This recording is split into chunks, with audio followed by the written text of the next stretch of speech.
Hi అండి, welcome to my channel Bhavya's kitchen. ఈరోజు వీడియోలో నాకెంతో ఇష్టమైన పచ్చి జీడిపప్పు చికెన్ కర్రీ ఎలా చేయాలో ఈ వీడియోలో చూసేద్దాం రండి. నాన్ వెజ్ని ఇష్టంగా తినే వాళ్ళకి ఇలా పచ్చి జీడిపప్పుతో కర్రీ చేసి పెట్టినట్లయితే ఈ రుచి అనేది జన్మలో మర్చిపోరు. సంవత్సరానికి ఒకసారి దొరికే ఈ పచ్చి జీడిపప్పులతో చికెన్ కర్రీ చేసేద్దాం రండి. ఒక 25 జీడి గింజలను తీసుకుని నీట్గా కట్ చేసుకుని క్లీన్ చేసుకుని పెట్టుకున్నాను. ఈ జీడిపప్పుని కొద్దిగా చింతపండు రసం వేసుకుని క్లీన్ చేసుకున్నట్లయితే జీడి అనేది ఉండదు. ఇప్పుడు స్టవ్ వెలిగించుకుని ఒక కడాయి పెట్టుకుని ఈ కర్రీ చేసుకోవడం కోసం ఒక 4 స్పూన్స్ ఆయిల్ వేసుకుని దాంట్లోకి 2 మీడియం సైజ్ ఉల్లిపాయలను కట్ చేసుకుని వేసుకోవాలి. ఆనియన్స్ వేసుకున్నాక బాగా కలుపుకుంటూ ఫ్రై చేసుకోవాలి. 1 మినిట్ పాటు ఫ్రై చేశాక ఇందులోకి 4 పచ్చిమిరపకాయలను కట్ చేసుకుని వేసుకోవాలి. పచ్చిమిర్చి ఆనియన్స్ కొద్దిగా ఫ్రై చేసుకున్నాక ఇందులో 1 స్పూన్ అల్లం వెల్లుల్లి పేస్ట్ వేసుకుని పచ్చివాసన పోయేంత వరకు ఫ్రై చేసుకోవాలి. ఇప్పటికప్పుడు దంచి పెట్టుకున్న అల్లం వెల్లుల్లి పేస్ట్ వేసుకుంటే కర్రీ టేస్ట్ మరింత బాగుంటుంది. చికెన్ కర్రీ చేయడం కోసం 1/2 కిలో చికెన్ని తీసుకున్నాను. చికెన్ని శుభ్రంగా కడుక్కుని కొద్దిగా పసుపు వేసుకుని ఉంచుకుంటే నీసు వాసన అనేది రాదు. ఇలా ఆనియన్స్ మొత్తం అంతా బాగా ఫ్రై అయ్యాక ఇందులోకి 1/2 టీ స్పూన్ పసుపు, 2 టేబుల్ స్పూన్స్ వరకు కారం. మీరు కారం ఎక్కువ తింటే మరి కొద్ది వేసుకోవచ్చు. ఇప్పుడు ఇందులోనే మీ రుచికి తగ్గ సాల్ట్ వేసుకుని మొత్తం అంతా ఒక 1/2 నిమిషం పాటు కలుపుకుంటూ ఫ్రై చేసుకోవాలి.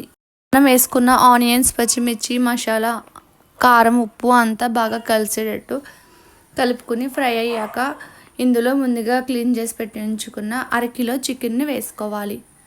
చికెన్ వేసుకుని స్టవ్ని హై ఫ్లేమ్లోనే ఉంచుకుని కలుపుకుంటూ ఫ్రై చేసుకోవాలి. చికెన్ కొద్దిగా ఫ్రై అయ్యాక చికెన్ నుండి ఇలా వాటర్ రిలీజ్ అవుతుంది కదా, వాటర్ వచ్చాక స్టవ్ని సిమ్లో ఉంచుకుని మూత పెట్టుకుని ఒక 5 నిమిషాల పాటు ఉడికించుకోవాలి. అలా ఉడికించుకున్నాక ఒక్కసారి బాగా కలుపుకుని ఇప్పుడు ఈ చికెన్ కర్రీలో 1 టేబుల్ స్పూన్ ధనియాల పొడి, 1 టేబుల్ స్పూన్ చికెన్ మసాలా పొడి వేసుకుని బాగా కలిసేటట్టు కలుపుకోవాలి. అలా కలుపుకున్నాక ఇందులో ఒక 1/2 లీటర్ వరకు వాటర్ వేసుకోవాలి. వాటర్ వేసుకున్న తర్వాత మొత్తం అంతా ఒకసారి కలిసేటట్టు కలుపుకుని ఒక 5 నిమిషాల పాటు చికెన్ని ఉడికించుకోవాలి. చికెన్ 80% కుక్ అయిన తర్వాత మనం ముందుగా క్లీన్ చేసి పెట్టి ఉంచుకున్న జీడిపప్పులు ఉంటాయి కదా, పచ్చి జీడిపప్పులను వేసుకోవాలి. పచ్చి జీడిపప్పు వేసుకున్న తర్వాత కర్రీ అనేది ఎక్కువ కదపకూడదు. అలా కదుపుతూ ఉంటే జీడిపప్పు పేస్ట్గా అయిపోతుంది. ఇలా వేసుకున్న తర్వాత ఒకసారి మూత పెట్టుకుని స్టవ్ని సిమ్లో ఉంచుకుని జీడిపప్పు ఉడికేంత వరకు ఉడికించుకోవాలి.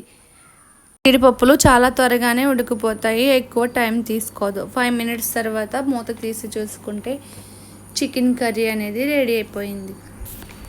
చివరిగా కొద్దిగా కొత్తిమీర వేసుకుని బాగా కలుపుకుని స్టవ్ ఆపేసుకోవాలి. ఎంతో టేస్టీగా ఉండే పల్లెటూరి స్పెషల్ పచ్చి జీడిపప్పు చికెన్ కర్రీ. సంవత్సరానికి ఒకసారి దొరికే ఈ పచ్చి జీడిపప్పులు మీకు కూడా దొరికినట్లయితే ఈ కర్రీ తప్పకుండా ట్రై చేయండి. చాలా చాలా టేస్టీగా ఉంటుంది. ఒక్కసారి తిన్నట్లయితే టేస్ట్ అనేది మర్చిపోరు. తప్పకుండా మీరు కూడా ట్రై చేసి మీకు ఎలా వచ్చిందో నాకు కామెంట్ చేయడం మర్చిపోకండి. ఈ వీడియో కనుక మీకు నచ్చినట్లయితే లైక్ చేయండి, షేర్ చేయండి. ఫస్ట్ టైం నా వీడియోలను చూస్తున్నట్లయితే ప్లీజ్ సబ్స్క్రైబ్ చేసుకోండి. పక్కనున్న బెల్ ఐకాన్ని ప్రెస్ చేయండి. Thanks for watching.